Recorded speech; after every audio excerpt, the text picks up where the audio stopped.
आज भैया बता रहे थे कैसा गजब का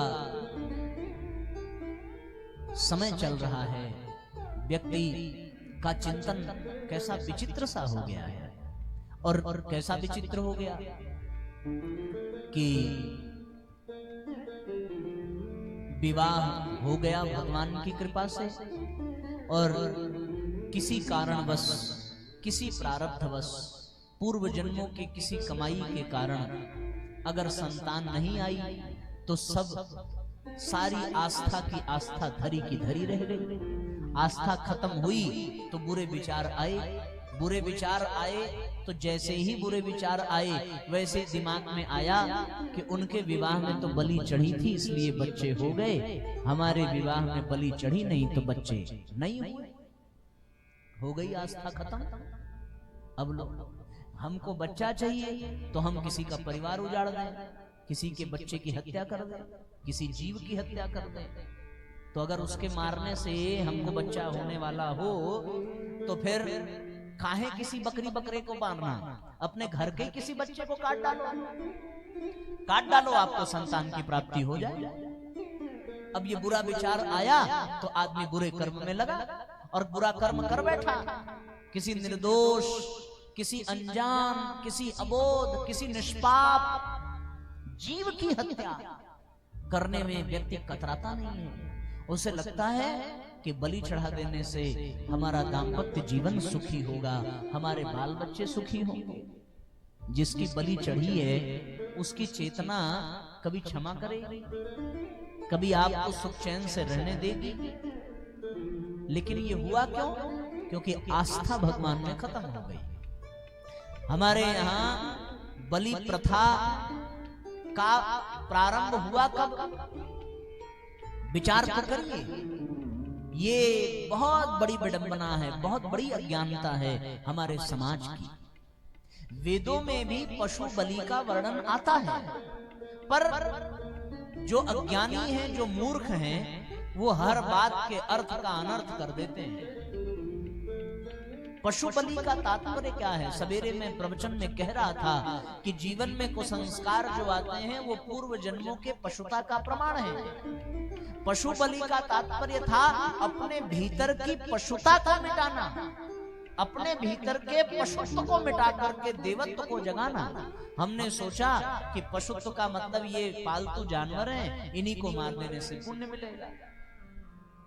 कितने बड़े दुर्भाग्य की बात है। एक ओर हम जीवों पर दया करने की बात करते हैं और दूसरी ओर हमारी ये धारणा है कि विवाह से पहले हम बलि चढ़ाएंगे, बच्चा हो जाएगा बलि चढ़ाएंगे, शुभ काम करने से पहले बलि चढ़ाएंगे, माता को प्रसन्न करने के लिए बलि चढ़ाएंगे। तो माता को बकरे से ही दुश्मनी है क्या? माता की सवारी तो शेर है, हिम्मत हो तो शेर की बलि चढ़ा के दिखाओ। बकरा कमजोर है बेचारा, बांध ले आते हैं, गला काट देते हैं। कभी शेर को भी तो पकड़ के लाइए, शेर की भी तो बलि चढ़ाइए। पशु में केवल बकरा ही पशु है, शेर क्या है? जानवर नहीं है क्या शेर? कभी हाथी को पकड़ के ले आइए, अपने से किसी ताकतवर जानवर को पकड़ के ले आइए, तब पता चलेगा। शेर को देखते ही तो प्राण सूख जाते हैं, तब तो बलि का भाव ही खत्म हो जाता है। बकरा कमजोर है तो हम चले बलि चढ़ाने। अरे बलि चढ़ानी है तो अपने भीतर की पशुता की बलि चढ़ानी चाहिए, अपने भीतर के दोष दुर्गुणों की बलि चढ़ानी चाहिए। आप एक नहीं 100 बकरे काट डालिए, लेकिन अगर आपका चरित्र अच्छा नहीं है तो पति पत्नी का संबंध कभी अच्छा हो ही नहीं सकता। बकरा काटने से संबंध अच्छा होगा, बलि चढ़ाने से संबंध अच्छा होगा। आपने कभी किसी संतान का सम्मान नहीं किया, आपके जीवन में गर्भ धारण करने की क्षमता नहीं है, तो बलि चढ़ाने से ये सौभाग्य मिलेगा क्या? आस्था जब खंडित हो जाती है ना, आस्था जब संकट में पड़ जाती है ना, तब ऐसे ही विचित्र विचित्र विचार आते हैं। और फिर लोग कभी बलि चढ़ाने की बात करेंगे, कभी ताबीज पहनने की बात करेंगे, कभी तंत्र मंत्र की बात करेंगे। वो तो ऐसे ही करेंगे। महाराज हमारे परिवार में बनती नहीं है, बड़ा क्लेश है, बड़ा कलह है, तो पहुंच गए किसी तांत्रिक के पास, किसी ज्योतिष के पास, और उससे जाकर के कह दिया कि आप कोई उपाय बताइए। तो उसने आपको एक धागा पकड़ा दिया कि मंगलवार के दिन, गुरुवार के दिन पीपल में धागा 11 बार बांध देना, परिवार में शांति आ जाएगी। परिवार में कलह किसकी वजह से था? जिसकी वजह से झगड़ा होता था वो तो बेचारा पीपल में धागा बांध रहा है। तो जब झगड़ा करने वाला घर से बाहर पीपल में धागा बांध रहा है तो झगड़ा होगा कैसे? हमको लग रहा है कि पीपल में धागा बांधने से झगड़ा खत्म हुआ, पर सच्चाई ये है कि जो झगड़ा कर रहा था वो धागा बांधने में बिजी है। लेकिन कभी तो धागा बांध के घर में लौटेगा, और घर में आएगा, फिर चिल्लाएगा, फिर दोष देगा, फिर गुस्सा करेगा, फिर क्लास चालू हो जाएगा। कितना देर तक धागा बांधिएगा? विचार करके देखो। लोग कहते हैं साहब हमारे घर में तो पैसा आता है पर रुकता नहीं है, अब क्या करें? गए तांत्रिक के पास, उन्होंने कहा ये हम आपको एक ताबीज देते हैं, अपने दरवाजे पर ठीक ऐसे बीच में लटका देना, आपके पैसे का खर्च बच जाएगा। कहां से खर्च बचेगा बताओ? महीने में 4 शादी पड़ जाए तो 4 साड़ियां चाहिए, 4 अलग नेकलेस चाहिए, 4 अलग सेट चाहिए। तो अब जैसे कपड़े हों वैसे ही सैंडल चाहिए, वैसा ही ड्रेस चाहिए, वैसा ही गहना चाहिए। अब लो, आप कहोगे साहब पैसा बचता नहीं है, आदमी कमा रहा है 100 रुपया, 80 रुपए की दारू पी जा रहा है। और तांत्रिक ने आपसे क्या कह दिया कि ये काला ताबीज अपने दरवाजे पर टांग देना, आप तो घर से निकलेंगे लेकिन लक्ष्मी माता का पांव तुरंत टूट जाएगा, वो आपके घर में ही रह जाएंगी, आपका घर भरा रहेगा। पता नहीं कितना घर भरा रहेगा, पर आपको ताबीज पहना पहना करके वो तांत्रिक का घर जरूर भर जाएगा। जो बचा खुचा पैसा इधर उधर था वो भी आप तांत्रिक को देकर के चले आएंगे, और फिर आप ये सोचेंगे कि तंत्र से हमारा पैसा बच गया। आप फिर ये सोचेंगे कि पीपल में बांधने से हमारा घर सुखी हो गया। आप फिर ये सोचेंगे कि बकरा काट देने से हमारा दाम्पत्य जीवन, हमारा सुख सौभाग्य जागृत हो गया। ये मनुष्यों की विचारधारा है। ये तो कोई मूर्ख व्यक्ति भी कहे कि ऐसा करने से कोई मतलब नहीं निकलता, माने ये किसी बात से प्रमाणित ही नहीं होता। ये कल्पना करने की बात है। ये इस बात का प्रमाण है कि हमारी आस्था भगवान में है नहीं, हमारी आस्था बकरे में है। आस्था कहाँ है हमारी? बकरे में है, बकरा काटने में है। क्या जीवों को दुख दे करके भगवान को खुश किया जा सकता है? संभव है क्या? फिर कहां से ये परंपरा प्रारंभ हो गई? किस महापुरुष ने ये परंपरा प्रारंभ कर दी? किस जीव को मार करके प्रसन्नता होती है, सुख मिलता है? ये तो असुरों का लक्षण है, ये तो राक्षसों की प्रवृत्ति है। दूसरों की हत्या कर देने से उनको शांति मिलती है, उनको सुख मिलता है। ये मानवों की प्रवृत्ति नहीं थी, ये देवताओं की प्रवृत्ति नहीं थी। आपने कभी सुना कि किसी देवता ने किसी जीव की हत्या की हो? आपने कभी सुना कि किसी अवतार के द्वारा किसी जीवों की हिंसा हुई हो? सोच करके देखो जरा। इसलिए साथियों, जब आस्था मिटती है ना, तो ऐसे ही विचित्र विचार आते हैं हमारे मन में, और ऐसे ही विचारों के कारण हम फिर बुरे कर्म करते हैं। और इन बुरे कर्मों का तुरंत परिणाम मिले चाहे न मिले, लेकिन कोई भी हम कर्म करें, वो कर्म कभी बिना फल दिए नष्ट हो ही नहीं सकता, कभी नहीं नष्ट हो सकता। केवलम ग्रह नक्षत्रम न करोति शुभाशुभम, केवल ग्रह नक्षत्र के द्वारा शुभ अशुभ नहीं होता। हमारे सुख और दुख का कारण कोई और नहीं, स्वयं हम ही होते हैं। हमारे अपने कर्म ही होते हैं। अपने कर्मों से कभी कोई बच नहीं पाता। गरुड़ पुराण में लिखा है कि आप जिन जीवों की हत्या कर रहे हैं, शरीर छोड़ने के बाद आपको उन्हीं जीवों की योनि में जाना पड़ेगा, और वैसे ही आपकी वो जीव हत्या करेंगे। ये जान लीजिए,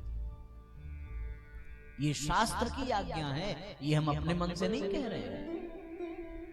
यज्ञ में पशु बलि का विधान शास्त्रों में मिलता है, पर यज्ञ में पशु बलि का तात्पर्य पशुओं की हत्या करना नहीं था। यज्ञ में पशु बलि का तात्पर्य था अपनी पशुता को छोड़ना, अपने भीतर के दुर्गुणों को त्यागना। आदमी जानवर बना बैठा है अपने दुर्गुणों के कारण। वो अपने भीतर के पशुता को मारे, अपने भीतर के जानवर को मारे और सही अर्थों में मनुष्य बने, तब जाकर के उसका कल्याण होगा। बाहर के पशु विचारों का क्या दोष है? उनकी हत्या करने से क्या लाभ होने वाला है? कोई लाभ नहीं होने वाला। इसलिए साथियों, अगर हत्या करनी ही है तो अपने अहंकार का करिए, अपने लोभ का करिए, अपने मोह का करिए, अपनी अज्ञानता का गला घोटिए, तब जाकर के हमारे जीवन में देवत्व का जागरण होगा। गला काटना ही है तो अपने स्वार्थ का गला काटिए, अपने भीतर परमार्थ का भाव विकसित करिए, जीवों पर दया करिए। जीवों की हत्या करने से किसी को भी जीवन में सुख नहीं मिल सकता। ये गलत धारणा हमारे समाज में बढ़ती चली जा रही है। इस धारणा को मिटाने की आवश्यकता है। और ये मिटाएगा कौन? इसको मिटाने के लिए हमें आपको ही प्रयास करना पड़ेगा। जिसके जीवन में जो घटना घटने वाली है वो घट के ही रहती है। भावी को कोई टाल नहीं सकता, होनी को कोई मिटा नहीं सकता। फिर एक होनी को मिटाने के लिए एक और पाप कर्म कर देना, ये कहां की बुद्धिमानी है? न जाने किस जन्म के कौन से पाप के कारण तो दुर्दिन देखना पड़ रहा है, दुर्भाग्य से हमें दुख का सामना करना पड़ रहा है। उससे उबरने का अवसर भगवान ने दुख देकर के किया कि इसके जीवन में दुख आ जाए तो इसके पाप मिटे।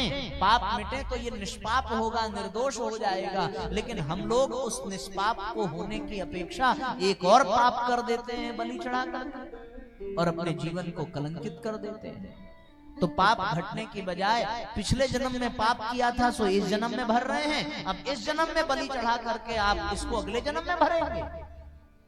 आप कल्पना करके देखिए, वह जीव जिसकी संतान है उसके माँ बाप पर क्या बीतेगी? तो उसकी हत्या हुई तो क्या भगवान खुश होकर आपको संतान देंगे? आप कल्पना करो। उस जीव का जो जोड़ा है, उस जोड़े को आपने अलग कर दिया, उसको काट दिया, और फिर आपके पति पत्नी का जीवन, आपका जो जोड़ा है वो सुख से रह पाएगा? मरते समय जब उसको पीड़ा हुई होगी, वो कराह रही होगी उसकी आत्मा, तो वो बद्दुआ ही देगी। जब उसे पता चलेगा कि मुझे काट कर ये संतान पाना चाहते हैं, मुझे काट कर ये अपने दाम्पत्य जीवन को सुखी करना चाहते हैं, तो फिर उसकी बद्दुआ ही लगेगी और कभी कोई जीवन में आनंद आ नहीं सकेगा। इसलिए साथियों, पाप कर्म से बचना चाहिए। उसके लिए अपनी आस्था को ठीक करना पड़ेगा। वो किसान भगवान का प्रिय क्यों है? केवल इसलिए क्योंकि वो जीवों पर दया करता है, वो सबके प्रति प्रेम का, परमार्थ का, सेवा का भाव रखता है। और फिर जितना समय मिलता है उतने में ही भगवान का चिंतन करता रहता है। बस इतनी सी बात अगर हमारे समझ में आ जाए तो हम अपने जीवन को धन्य बना सकते हैं। संसार में लाभ हानि जीवन मरण, जस अपजस विधि हाथ, सब ब्रह्मा जी के हाथ में है। भगवान से प्रार्थना करिए, पर एक पाप से बचने के लिए दूसरा पाप कर देना कोई बुद्धिमानी नहीं है, बल्कि इससे हमारा अपना ही पतन हो रहा है। हमारे जीवन में कोई व्यक्ति ऐसा नहीं है जिसके जीवन में दुख ना हो। दुख का कारण क्या है? पाप। पाप का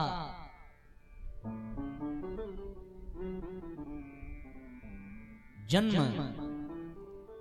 हमारी अपनी दुर्भावनाओं से, हमारे अपने कुविचारों से होता है। इसलिए साथियों, जीवों की हिंसा करना, अब दुर्भाग्य पता है क्या है?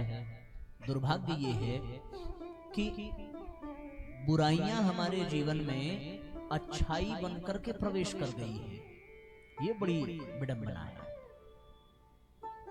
अधर्म जीवन में धर्म के रूप में प्रवेश कर गया है। जीवों की हत्या करना है अधर्म, पर वो हमारा धर्म बन चुका है। ये कितना बड़ा दुर्भाग्य है। हमने अधर्म को धर्म मान लिया है, हमने पाप को पुण्य मान लिया है। इससे बड़ा बुरा दिन हमारे जीवन में और क्या हो सकता है। ये तो बिल्कुल वैसा ही हो गया कि भोगी कोई हो तो वो भोग को ही ब्रह्मचर्य का परिचायक माने, ऐसी स्थिति हो गई है। हम अधर्म को धर्म मान करके कर रहे हैं। हम अपने जीवन को सुखी करने के लिए किसी निर्दोष की हत्या कर रहे हैं कि उसकी बलि चढ़ा देने से हमारा जीवन सुखी होगा। अरे लानत है ऐसे सुख को, लानत है ऐसे सुख को जो किसी के दुख के परिणाम स्वरूप हमें प्राप्त होता हो। ऐसे सुख को तो ठोकर मार देनी चाहिए।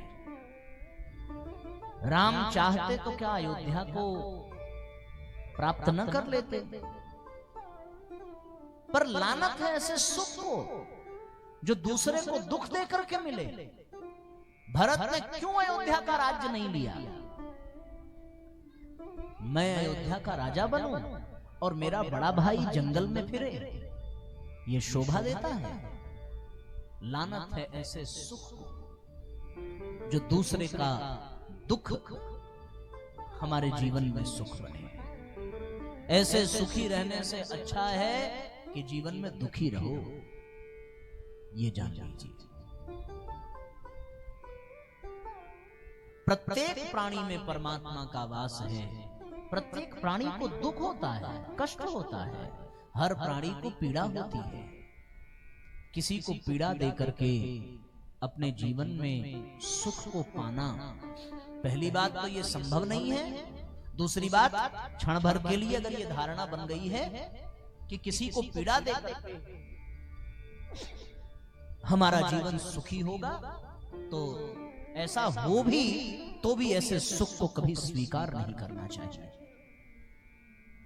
कल को कोई आपसे ये कह दे कि अपने पिता की बलि देने से आपको पुत्र की प्राप्ति होगी, तो क्या आप तैयार हो जाएंगे?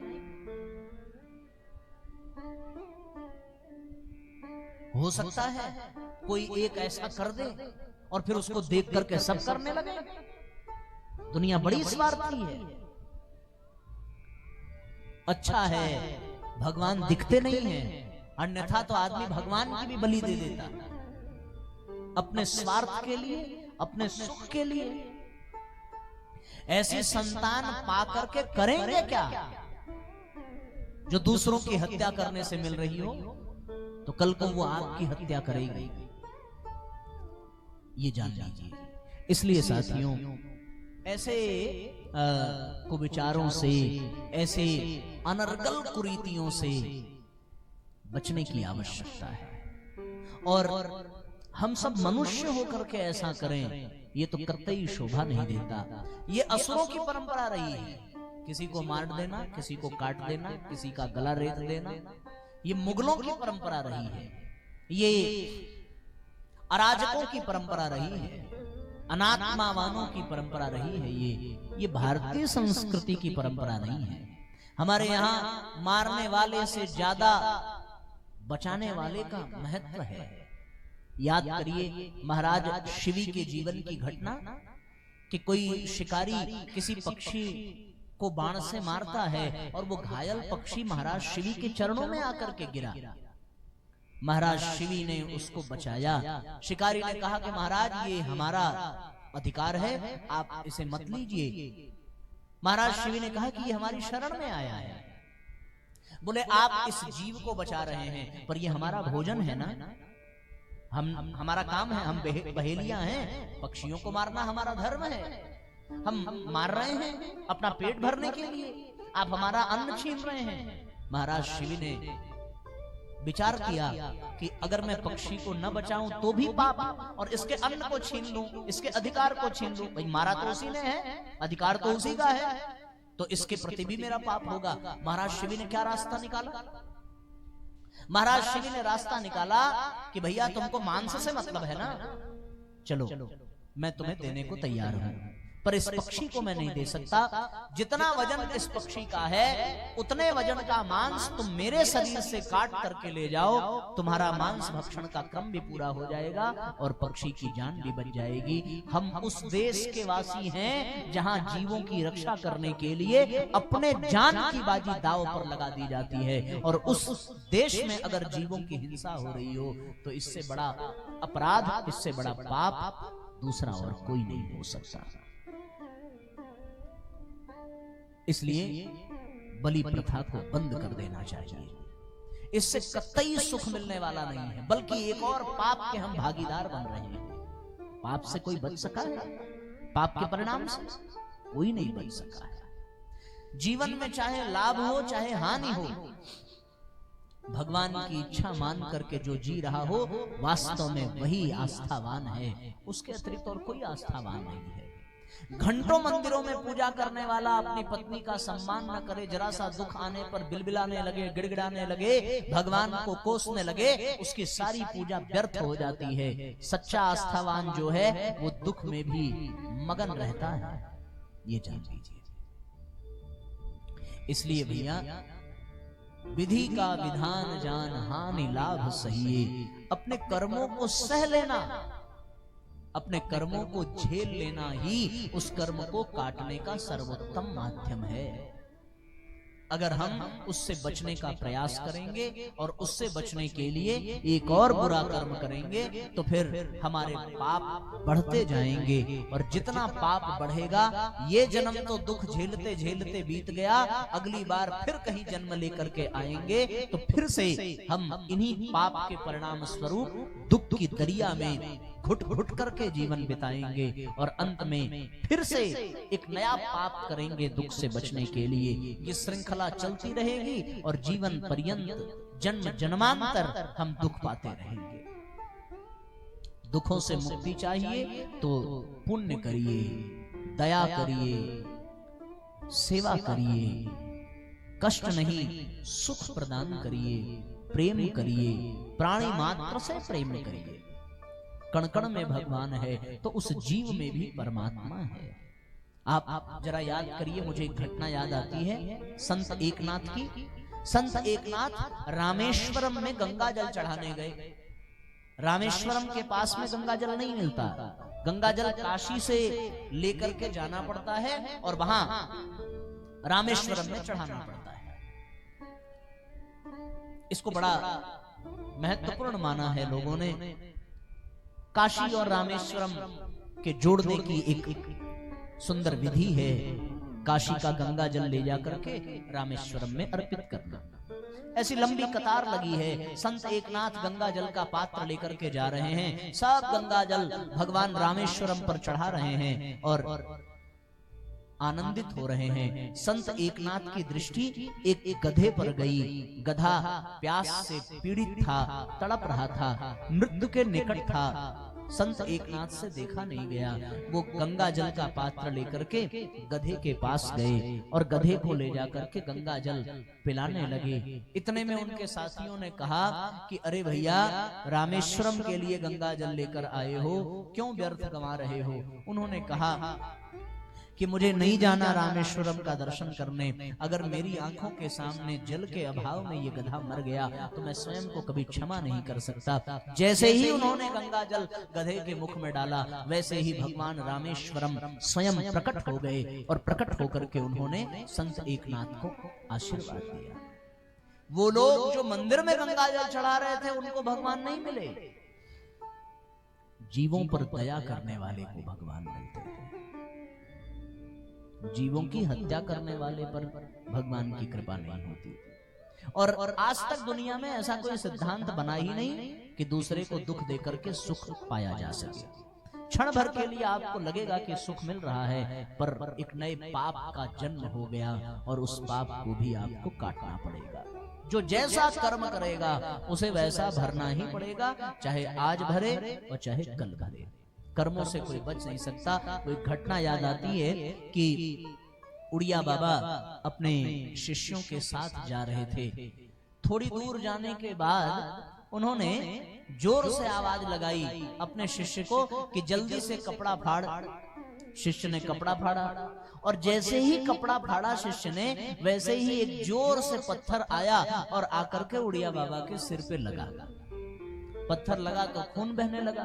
खून बहने लगा तो उड़िया बाबा ने शिष्य से कहा, ये कपड़ा घाव पे बांध दे। शिष्य को बड़ा आश्चर्य हुआ। उन्होंने पूछा, गुरुदेव, जब आप जानते थे कि चोट लगने वाली है, जब आप जानते थे कि खून बहने वाला है, तो कपड़ा फाड़ने के लिए क्या कहना, आप रास्ता बदल देते। उड़िया बाबा ने कहा कि इस एक कर्म को झेलने की बजाय अगर मैं इससे बचने का प्रयास करता तो कल यही छोटा सा पत्थर पहाड़ बन करके आता और फिर जीवन को ही नष्ट कर देता। बुद्धिमानी इसी में है कि जीवन का अगर कोई प्रारब्ध हो तो उसे मुस्कुरा करके झेल जाइए। कोई भी प्रारब्ध आपसे बड़ा नहीं है। कर्म के फल से कोई बच नहीं पाता। मरना पड़ेगा, जीना पड़ेगा, जिंदगी को झेलना पड़ेगा। लेकिन वो लोग कायर हैं जो अपने दुख से भागते हैं। अरे विवाह नहीं हुआ तो हम बचे हुए जीवन को पितामह भीष्म की तरह, हनुमान जी की तरह, परशुराम जी की तरह भगवान के काम में लगाएंगे। संतान नहीं हुई, कौन सा सुख मिल गया दशरथ को 4-4 पुत्र पाकर के? उसी संतान के वियोग में मरना पड़ा ना। धृतराष्ट्र को एक नहीं 100 पुत्र थे। कितने पुत्र थे धृतराष्ट्र को? लेकिन उन 100 पुत्रों से धृतराष्ट्र को जीवन में सुख मिला? महाराज सगर को 60,000 पुत्र थे और 60,000 पुत्र जल करके राख हो गए। भगीरथ अगर गंगा मां को धरती पर न ले आते तो उन 60,000 पुत्रों का उद्धार नहीं हो पाता। भागवत में आपने कथा सुनी होगी संत आत्मदेव की। वो आत्मदेव नाम के ब्राह्मण को आशीर्वाद मिला, फल पत्नी को खिला देना। उसे पुत्र नहीं था और पुत्र हुआ भी तो कौन? धुंधकारी, जो स्वयं भी प्रेत बना और अपने माँ बाप को भी जब तक रहा तब तक मारता रहा, प्रताड़ित करता रहा। तो अगर संतान नहीं है तो इसे भगवान की कृपा समझिए कि जीवन हमारा सुखमय है। हम अपने जीवन को भगवान के काम में लगाएं। अगर आस्था हो तो इसमें भी भगवान की इच्छा ही समझनी चाहिए। अगर आस्था हो तो इसमें भी भगवान की कृपा ही समझनी चाहिए। बड़ा सुंदर एक प्रसंग आता है। एक राजा अपने मंत्री के साथ जंगल में गया। जंगल में दोनों भटक गए और भटक गए तो राजा हैरान था। मंत्री ने समझाया कि राजन आप परेशान न हो, जीवन में जो होता है अच्छे के लिए ही होता है। राजा को बुरा लगा, एक तो हम भटक गए, हमारी सेना अलग हो गई, दूसरे भूख से हम मर रहे हैं और ये नालायक कह रहा है जो होता अच्छा होता है। रास्ते में एक फल का वृक्ष दिखा और फल तोड़ने के लिए वो मंत्री आगे बढ़ा। राजा को गुस्सा लगा था, क्रोध में था, इसके हाथ से फल नहीं खाएंगे। वो खुद तोड़ने गए और कांटा चुभा तो उनके उंगली में चोट लग गई। उंगली में चोट लग गई तो और पीड़ा हुई। तब तक उसने पट्टी बांधते हुए कहा, महाराज चिंता मत करिए, जो होता है अच्छे के लिए होता है, भगवान की इच्छा से ही होता है। अब तो राजा का धैर्य समाप्त हो गया। उन्होंने मंत्री को कहा, मैं तुझे अभी तेरे पद से निकालता हूँ, आज के बाद अपनी शकल मत दिखाना। यहाँ हम भटक गए, भूख के मारे जान जा रही है, हमारी उंगली कट गई और तू कह रहा है कि जो होता है अच्छे के लिए होता है, भाग यहाँ से। मंत्री बेचारा राजा को प्रणाम करके चला गया। इतने में आदिवासी आए और राजा को पकड़ लिया। राजा को पकड़ लिया तो उनको माता की पूजा करनी थी और किसी की बलि चढ़ानी थी। तो सबने राजा को बांधा और बांध करके बलि चढ़ाने की योजना बनाई। तब तक उन कबीले का जो सरदार था उसकी दृष्टि राजा की उंगली पर गई और राजा के उंगली पर गई तो देखा राजा की उंगली कटी हुई है। कबीले के सरदार ने कहा, रुक जाओ, ये बलि खंडित है, ये बलि माता स्वीकार नहीं करेगी, इसको छोड़ दिया जाए, इसकी उंगली कटी हुई है, कोई दूसरा आदमी ढूंढ के लाया जाए। अब तो राजा सोच में पड़ गया, यार मंत्री ने बात तो सही कही थी, जो होता है अच्छे के लिए होता है। अगर उंगली न कटी होती तो भैया अब तक तुम्हारी जान गला ही कट जाता। राजा इस चिंता में, फिर राजा के मन में ये आया कि मैंने उसको बेचारे को डांट दिया, मार के भगा दिया, उसके साथ क्या अच्छा हुआ। बुलाया मंत्री को, पूछा कि भाई हमारी उंगली कटी तो चलो अच्छा है, हमारी जान बच गई, पर तुमको डांट सुननी पड़ी, तुमको हमारा क्रोध झेलना पड़ा, तुमको मैंने नौकरी से निकाल दिया, तुम्हारे साथ क्या अच्छा हुआ? मंत्री मुस्कुराने लगा, कहने लगा महाराज हमारे लिए तो आपसे भी ज्यादा अच्छा हुआ, क्योंकि उंगली केवल आपकी कटी थी, हमारी उंगली कटी नहीं थी। अगर आप नौकरी से न निकालते तो हम भी आपके साथ जाते, आप तो उंगली कटने से बच जाते और हमें बलि पर चढ़ा दिया जाता। इसलिए अच्छा हुआ कि आपने हमें नौकरी पर निकाल दिया। जो होता है अच्छे के लिए होता है, भगवान की मर्जी से होता है, भगवान की इच्छा से होता है। और हम छोटे छोटे दुखों से घबरा करके विधि के विधान को पलट देना चाहते हैं। अरे नसीब में होगा, अपना काम है कर्म करना, संतान की कामना ठीक है, पर नहीं हो रही है तो भगवान की इच्छा, घर में सुख शांति का प्रयास करना ठीक है, नहीं हो रही है तो भगवान की इच्छा। बच्चों को हम अच्छे संस्कार दें, अच्छा वातावरण दें, नहीं अच्छे बन रहे हैं तो भगवान की इच्छा। कर्म तो करना पड़ेगा, कर्म प्रधान विश्व करी राखा, जो जस करहि सो तस फल चाखा। और कर्म का परिणाम मिलता है, हमारा प्रयास कभी व्यर्थ नहीं जाता। इसलिए साथियों, ऐसे कर्म मत करिए जिसके फल के रूप में जीवन में दुख आवे, जीवन में कष्ट आवे, जीवन में परेशानी आवे। जिस कर्म से दूसरे को दुख हो और वो धर्म युक्त ना हो, ऐसा हर कर्म पाप कर्म कहलाता है। इससे बचना चाहिए। बहुत सुंदर